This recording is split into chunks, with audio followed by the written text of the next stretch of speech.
Du 20 au 22 décembre 2024, s'est tenue au Musée des civilisations noires la 3e édition du Salon du livre féminin de Dakar. On peut trouver des livres, des panels, Madame des plumes du monde à l'intérieur, mais aussi du beau monde à l'extérieur, des lycéennes avec des blouses, des enfants portant des chaises, des fans avec les stars. On a retrouvé Diary Sow pédagogie depuis. La Côte d'Ivoire était le pays invité. Pour célébrer le mois de la femme, Sassi, en collaboration avec Batouba, revient sur cet événement. Dans ce reportage, nous allons vous présenter la romancière ivoirienne en vogue Diané Sib, avec laquelle nous allons explorer son œuvre. Et nous allons aussi présenter la librairie Kané, qui est une librairie islamique en Côte d'Ivoire fondée par Mme Sidibé Saran pour montrer une autre facette du féminisme. Mais vous aurez aussi la réaction des invités, des panélistes et des exposants. Et pour terminer, un entretien avec l'organisatrice. Ça va, vous allez bien? Bonjour. Alors, je suis Sibi Adja Djeneba. Je suis plus connue sous le nom de Djené Sibigé, la chroniqueuse derrière la page Les belles histoires de Djené. Et vous avez écrit combien de livres? 7. 7. Oui. Et vous pouvez nous présenter quelques... D'accord. Ça, c'est Doucimane. C'est mon tout premier livre. Et donc, je me dois de le présenter. Doucimane, c'est une romance, mais avec des personnages musulmans. Donc, je dirais une romance islamique, si je peux le dire ainsi. Et c'est un livre qui parle de deux couples, mais musulmans. Et donc, j'ai essayé quand même de rendre quelque chose que les jeunes femmes ou les jeunes hommes des communautés musulmanes, je dirais ouest-africaines, ne se retrouvent pas vraiment généralement dans la littérature de romance. On ne se retrouve pas, on n'a pas de représentation dedans. On lit des histoires de personnes qui n'ont pas de religion, des personnes qui sont peut-être chrétiens et tout. Et donc, quand on lit ces histoires-là, on ne partage pas forcément les mêmes valeurs que ces personnages-là. Et donc, on a du mal à se représenter là-dedans. Et c'est à cet effet-là que j'ai pensé à écrire des romances, pourquoi pas, avec des personnages musulmans de la communauté ouest-africaine. Et donc, on pourrait se reconnaître dedans et mieux assimiler. En quelle année? Publié en quelle année? Publié en 2021. 2021. Oui. Et ensemble, vous avez écrit 6 autres livres. Oui. Un autre. Juste après Doucimane, j'ai écrit Les fleurs d'Éden, qui aborde le sujet épineux de la polygamie. Et donc, c'est une romance aussi, une très belle histoire, et qui est écrit déjà sous le prisme de deux personnages, c'est-à-dire qu'au fil de l'histoire, il n'y a pas qu'un seul narrateur, il y a deux narrateurs. Il y a la femme, la première, l'épouse qui voit son mari prendre une seconde épouse, qui raconte sa version, qui narre l'histoire au fur et à mesure. Et à côté, on a le mari qui aussi narre l'histoire au fur et à mesure. Et ça nous permet en fait de voir clairement les deux états d'âme, de jauger plus facilement, de moins juger et de comprendre les deux parties. Votre dernier livre? Le tout dernier, c'est Nakani. Nakani. Oui. Et ça parle de quoi, Nakani? Nakani, franchement, j'y ai mis tout mon cœur parce que j'ai essayé quand même de parler de culture dans ce livre-là. Je suis ivoirienne, mais d'origine malienne. Et étant petite, j'ai déjà eu à visiter mon village au Mali, à rencontrer des oncles, des cousins, et à comprendre un peu la culture soniquée étant là-bas. Et donc, c'est ce que j'ai essayé de retransmettre, de retranscrire dans ce livre-là. Comment est-ce que ça se passe? J'ai essayé de décrire ce petit village qui m'a marqué dans mon enfance et tout. Mais l'histoire en elle-même tourne autour d'un tabou dont on évite de parler, qui est le drap blanc, le lendemain du mariage. Le drap blanc. Le drap blanc de la virginité, oui, le lendemain du mariage.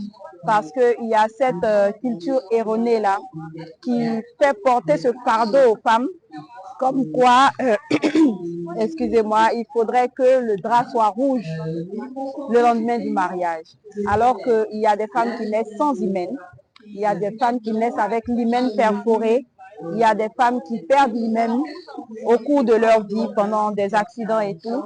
Et donc, nourrir l'idée comme quoi il faudrait forcément saigner la nuit des noces pour prouver que nous sommes purs ou vierges, c'est vraiment une culture qui crée des problèmes aux femmes.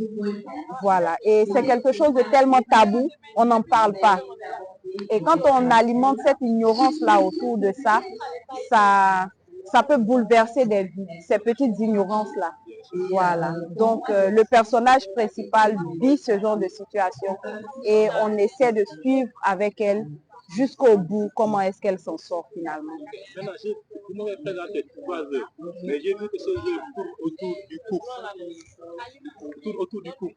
En fait, la plupart du temps, ça tourne autour du couple. Effectivement. Maintenant, bon, vu cela, qu'est-ce qui vous a inspiré, qu'est-ce qui vous a poussé à prendre la pub et à vous focaliser sur la vie sentimentale? Sur la vie sentimentale. Effectivement, c'est quelque chose qui fait partie de la société.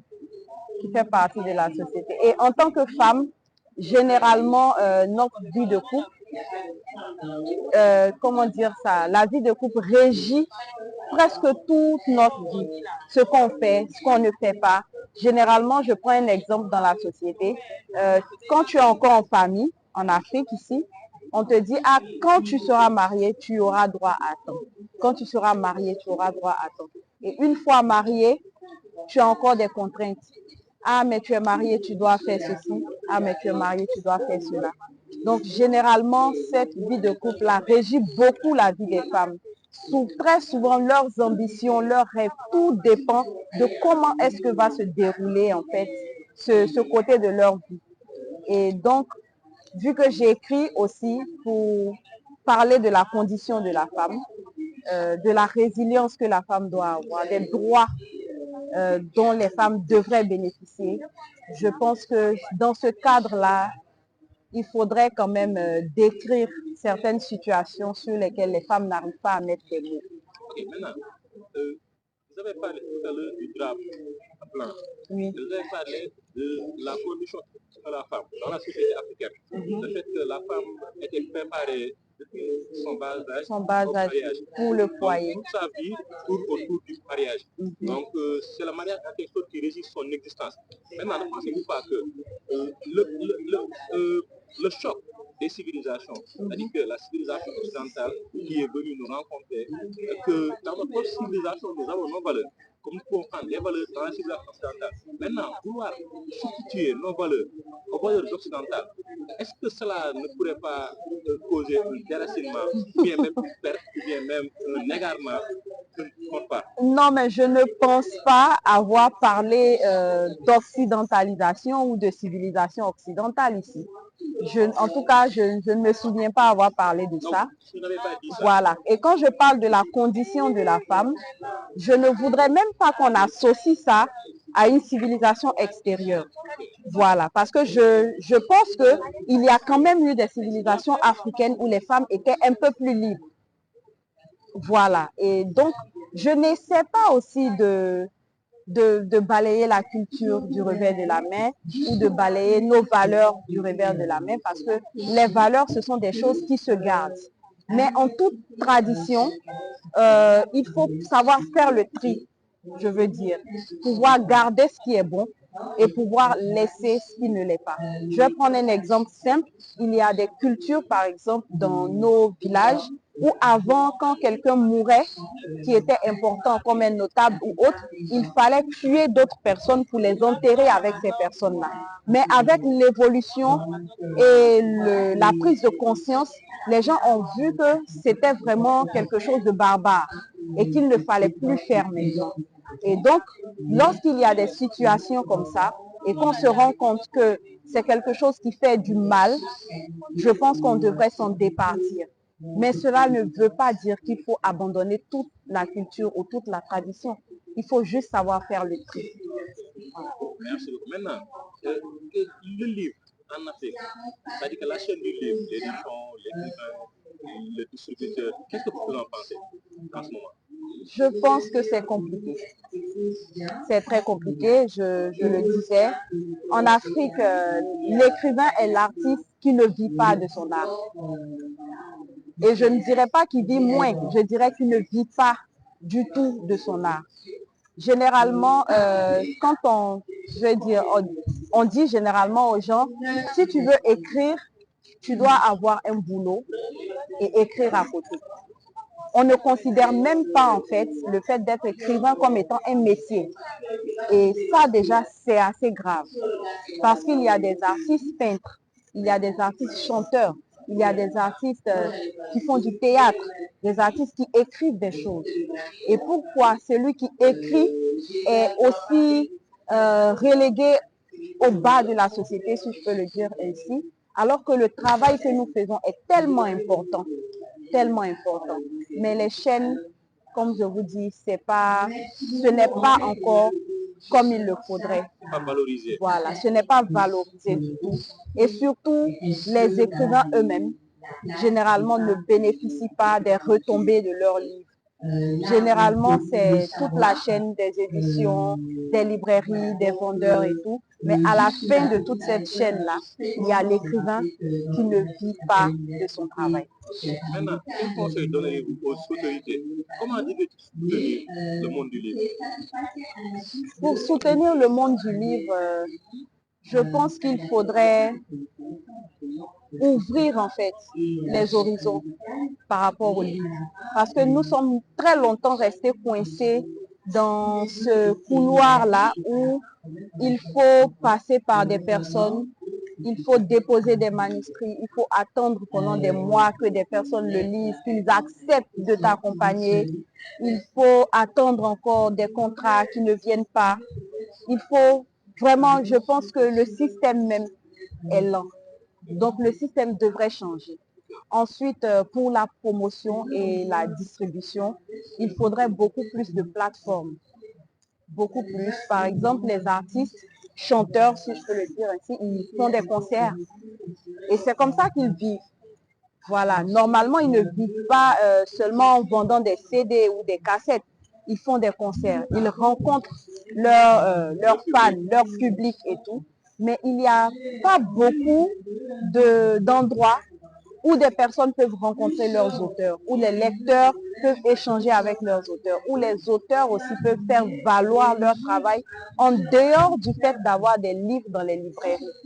Et donc, il faudrait peut-être organiser plus de salons, il faudrait peut-être libéraliser le monde de l'édition pour le rendre beaucoup plus accessible.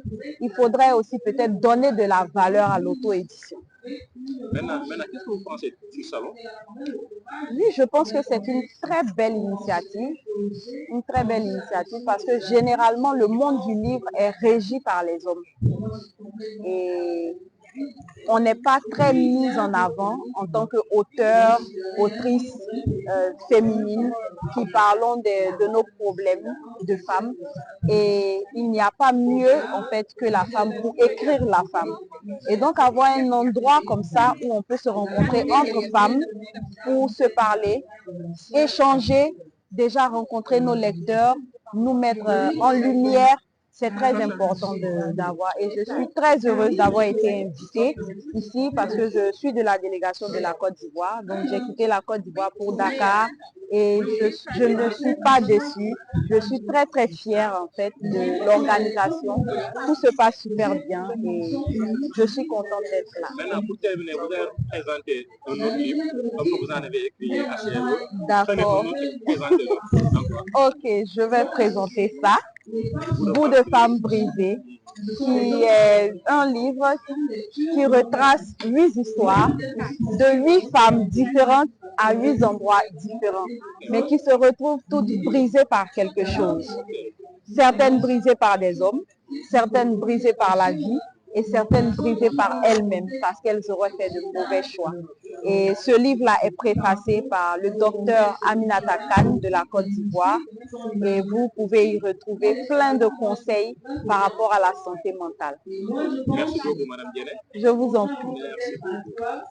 Je suis Ousmane Diaye, je suis le neveu de Amina Sek qui a organisé le salon. Donc je suis venu la soutenir et voir aussi ce cas de mort qu'écrivent les femmes. Ok, mais comment vous trouvez le salon? Le salon m'a toujours impressionné. C'est la troisième fois que je viens. D'habitude, je venais même avec ma famille parce que je trouve beaucoup d'auteurs intéressants. Elle n'expose que des livres de femmes et je trouve beaucoup de qualité dans ce qu'elles écrivent.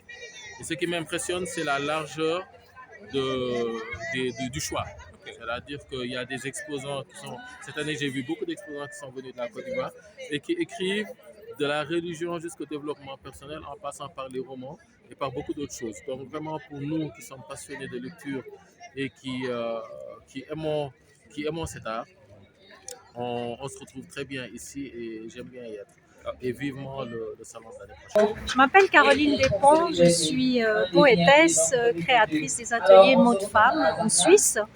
Et voilà, je suis invitée ici à ce salon magnifique, ce salon du livre féminin, qui est, à mon avis, un lieu de dialogue entre les femmes, mais pas que, de dialogue aussi avec les hommes.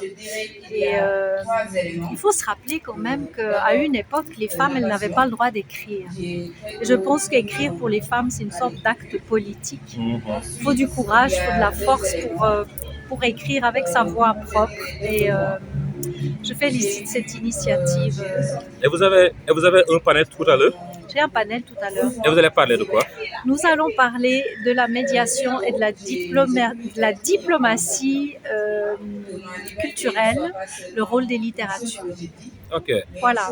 Maintenant, comment vous trouvez le salon en général? Le salon, c'est attractif. C'est bon, je sais pas. Votre impression, une dernière impression. Alors, je pense que j'ai rencontré des auteurs extrêmement talentueuses qui ont beaucoup de choses à dire, à exprimer. Et puis, on a créé des contacts, on s'échange nos livres, on échange nos expériences de femmes, nos expériences d'auteurs et c'est très, très enrichissant. Très enrichissant. Donc, vivement pour une 4e édition. Ah, mais oui, j'espère. Ok, donc à l'année prochaine, madame. Merci beaucoup, Inch'Allah. monsieur. Oui, bonjour. Je suis madame Sarah Sidibé, responsable de la librairie musulmane Kani en Côte d'Ivoire. Et à la librairie musulmane Kani, nous commercialisons beaucoup d'ouvrages et on met beaucoup les ouvrages écrits par des auteurs féminins, écrits par des auteurs femmes, édités par des auteurs femmes. On met beaucoup en avant le travail des femmes, la valorisation des femmes. Et c'est dans ce contexte-là qu'on a été invité par Amina Sek pour participer au forum féminin de la littérature au Sénégal. Voilà. Est-ce qu'il y a beaucoup de femmes qui s'intéressent à la religion en Côte d'Ivoire? Oui, beaucoup de femmes s'intéressent à la religion en Côte d'Ivoire. Même moi, c'est cet intérêt-là qui a suscité le fait que j'ouvre une librairie islamique. Parce que j'ai été au Canada durant plus de 10 ans et quand je suis revenue dans mon pays, j'ai constaté que les ouvrages que je trouvais au Canada n'étaient pas disponibles en Côte d'Ivoire, n'étaient pas accessibles en Côte d'Ivoire. Et c'est après avoir commencé à les lire, les acheter, les lire, que je me suis dit, je vais en vendre aux voisines, je vais en vendre à des amis. Et tout le monde m'a dit, mais écoute, c'est des ouvrages qu'on ne trouve pas. C'est des ouvrages qu'on ne trouve pas. Donc, notre cheval de bataille, notre objectif principal, c'est de rendre accessible la littérature islamique aux femmes. C'est de leur permettre d'avoir des connaissances nécessaires, qu'elles soient mariées ou pas, voilées ou pas, de leur permettre d'avoir des atouts, des ressources pour pouvoir se reconnecter avec leur foi, pour pouvoir entretenir leur foi. Et pour celles qui sont mariées, connaître les droits et les devoirs, par exemple, de leur vie maritale, dans leur vie maritale. Voilà. Voilà. Donc, on va prendre aujourd'hui 2 ouvrages qui ont été quand même, celui-là, c'est le best-seller de la librairie. C'est le premier livre de développement personnel basé sur les principes de l'islam. Donc, la personne qui a écrit le livre, c'est une femme qui vit en Europe et elle est sociologue, elle est professeure, elle donne des cours sur l'énéagramme, elle donne des formations, des séminaires et tout. Et elle a écrit ce livre-là justement pour permettre à certaines femmes d'avoir des outils à disposition pour se reconnecter. On sait qu'aujourd'hui, la jeune fille, la femme a plusieurs casquettes. Elle est mère, elle est épouse, elle est professionnelle. Et c'est pas facile souvent de se retrouver dans cet environnement-là. On se retrouve très vite dépassé. Donc, elle a créé un ouvrage qui nous donne des outils pour nous reconnecter, qui nous donne des outils pour retracer notre vie. Donc, c'est vraiment un livre, et le titre de livre est révélateur, c'est Retour à l'essentiel. Donc, Retour à l'essentiel, qui est un livre de développement personnel, qui parle de quoi? De sagesse, de discipline personnelle et d'édification spirituelle. Donc, ça, c'est très bien. Avec des outils. Ce qui est intéressant, c'est que à chaque paragraphe, on a des outils. C'est un livre qu'on lit pas juste pour lire. On le lit avec un carnet de notes parce qu'on fait des exercices, on fait les outils. Après, on relit pour voir si on s'est amélioré et tout. Oui, ce livre est vendu. Oui, c'est un best-seller. Oui, il est vendu à 12 000 francs CFA. Okay. Mais c'est vendu, les femmes, elles achètent. Je pense qu'on a vendu plus de 500 exemplaires de ce livre. On a vendu plus de 500 exemplaires. Toutes les personnes qui ont ouvert ce livre, qui l'ont dévoré jusqu'à la fin, nous ont fait des retours. La majorité nous a fait des retours en disant, on savait même pas que ce genre d'outils-là existe. C'est des choses simples. C'est des outils qu'il faut juste utiliser au quotidien. C'est des outils à mettre dans la routine. Elle parle de beaucoup de rigueur. Elle parle de beaucoup de choses qui nous permettent de centrer notre vie et surtout d'avoir un temps par jour consacré à la religion. Un temps par jour consacré à la religion. Une routine, une discipline qui nous permet à la fin de l'année, sur 365 jours, d'avoir soit lu le Coran, soit lu d'autres livres. Voilà, c'est un peu ça. Maintenant, et le second livre? Le second livre que je vais vous présenter, vu qu'on est dans un environnement féminin, féministe, je vais vous présenter un livre de Fatima Nassif qui est Droits et devoirs de la femme en islam. Okay. C'est un livre aussi qui a été beaucoup vendu. C'est un livre qui a été beaucoup vendu parce que c'est pas courant d'avoir des livres qui parlent des droits de la femme et de l'islam, mais qui ont été écrits par des femmes. Il n'y en a pas beaucoup. Il n'y en a pas beaucoup. Fatima Nassif, elle a créé un livre qui est très intéressant, qui explique vraiment les droits de la femme. Okay. Ça commence d'abord par la femme avant l'islam, comment est-ce que les anciennes religions ont donné des droits à la femme, et puis après, les droits civils et sociaux de la femme, les droits politiques, les droits de la femme en tant que mère, les droits de la femme en tant qu'épouse, et vraiment, il est passionnant. C'est un livre qui permet à la femme de se reconnecter avec son environnement, qu'elle soit épouse, qu'elle soit mère, et de savoir quels sont ses droits et quelles sont ses obligations. Voilà. Il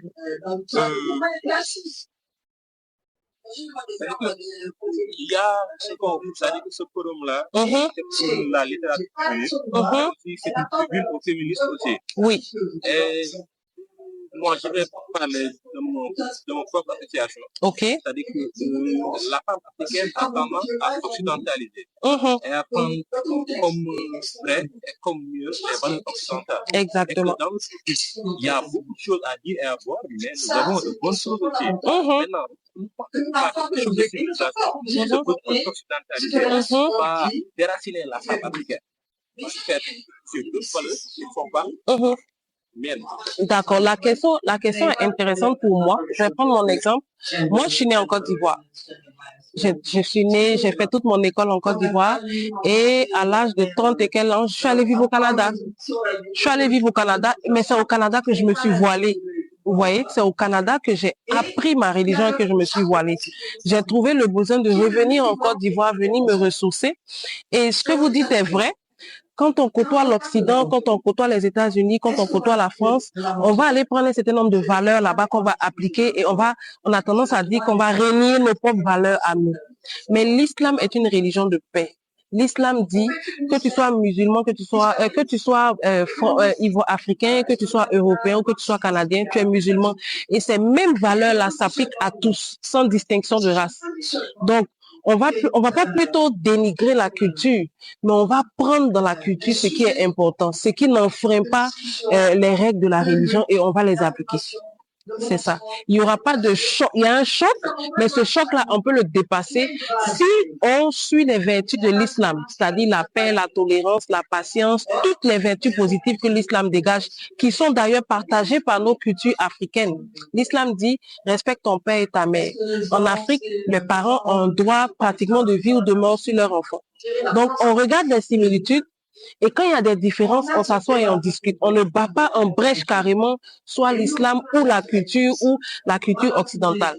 Moi, je pense que c'est l'essentiel, le plus important, c'est de tout récupérer, de récupérer tout ce qui est positif et puis ce qui est négatif de le mettre de côté.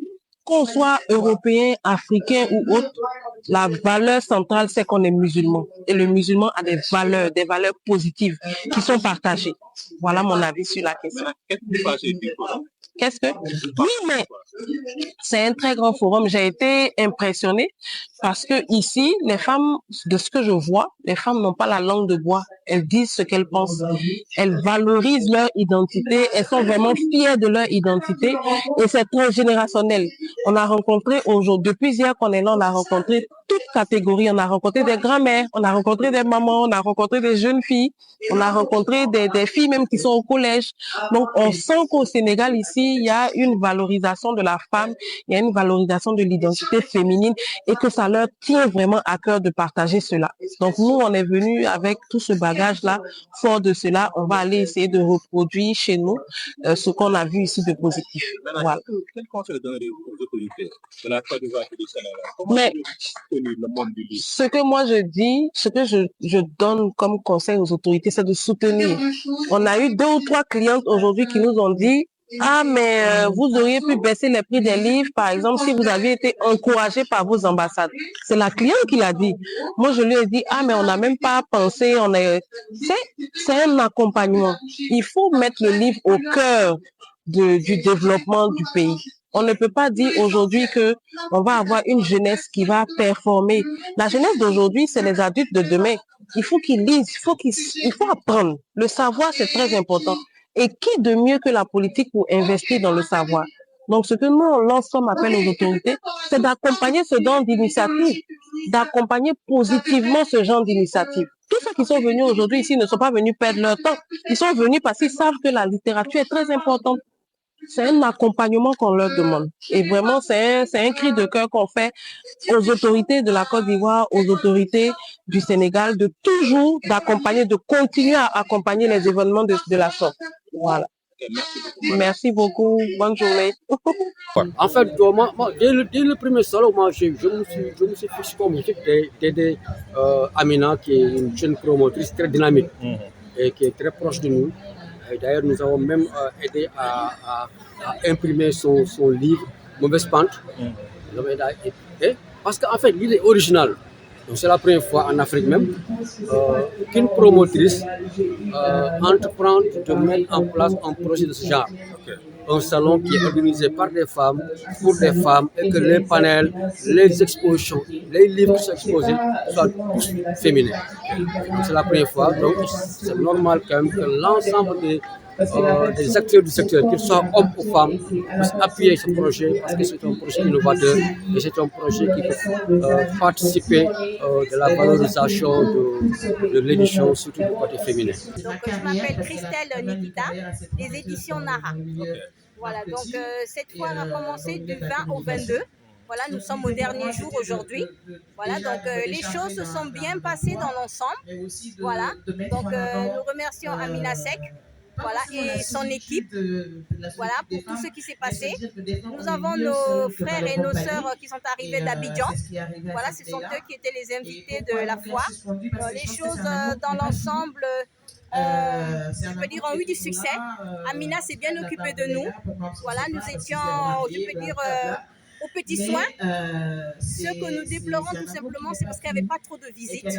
Voilà, parce qu'on s'était prévu d'abord à la mairie de Dakar. Donc c'est la dernière minute que nous sommes arrivés ici. Mais sinon, les choses se sont bien passées dans l'ensemble. Voilà, nous avons eu un joli petit site. La décoration a été bien faite. Les interventions ont été faites au niveau des femmes. Voilà. Il y avait des femmes d'Abidjan, des femmes sénégalaises, des femmes étrangères venues d'un peu partout. Donc il y avait des femmes camerounaises aussi qui ont intervenu. Je pense que la prochaine fois, la 4e édition, il y aura plus de femmes. Voilà, venues d'un peu partout de la sous-région. Ça nous fera plus plaisir. Bonsoir. Ça va, vous allez bien? Ça va? Entrez. Grand Boga et Bogande. Bonjour madame. Bonjour. Veuillez vous présenter.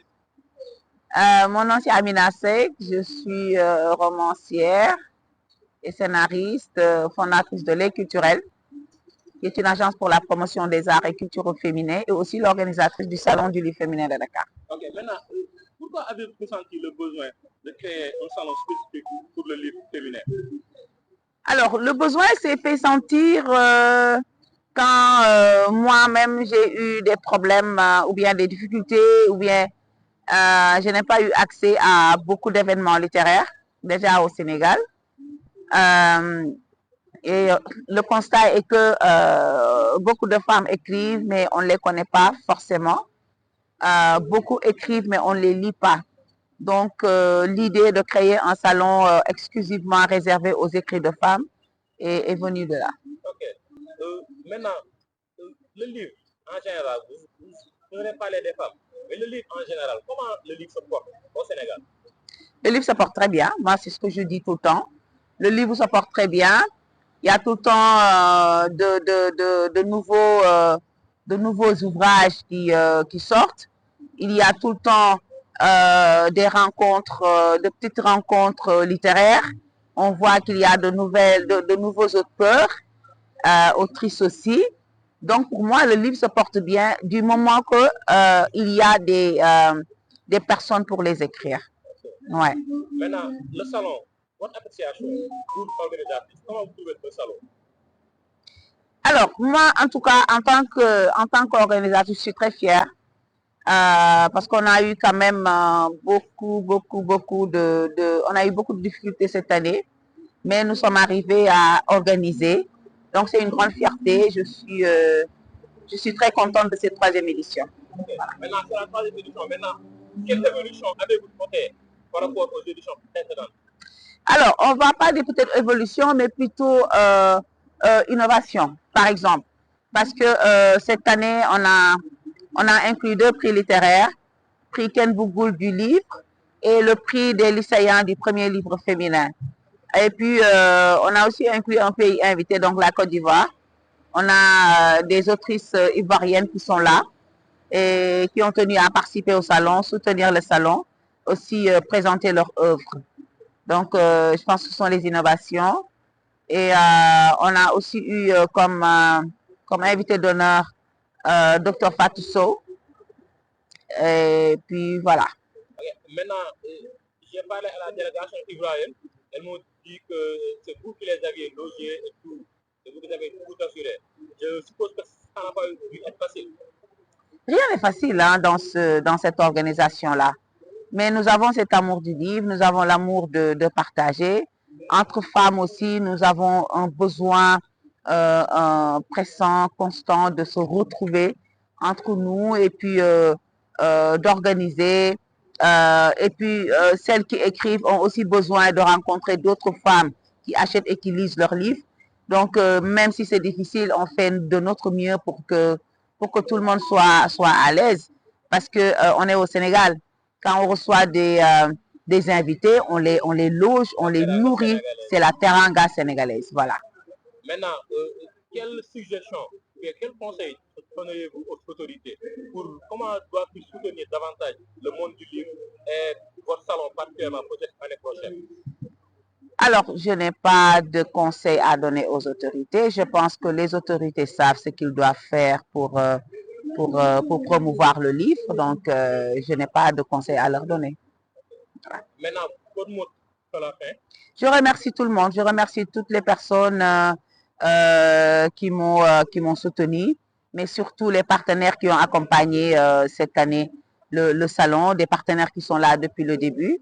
Donc voilà, remercier mes amis, ma famille et les invités qui sont venus spontanément pour assister au débat.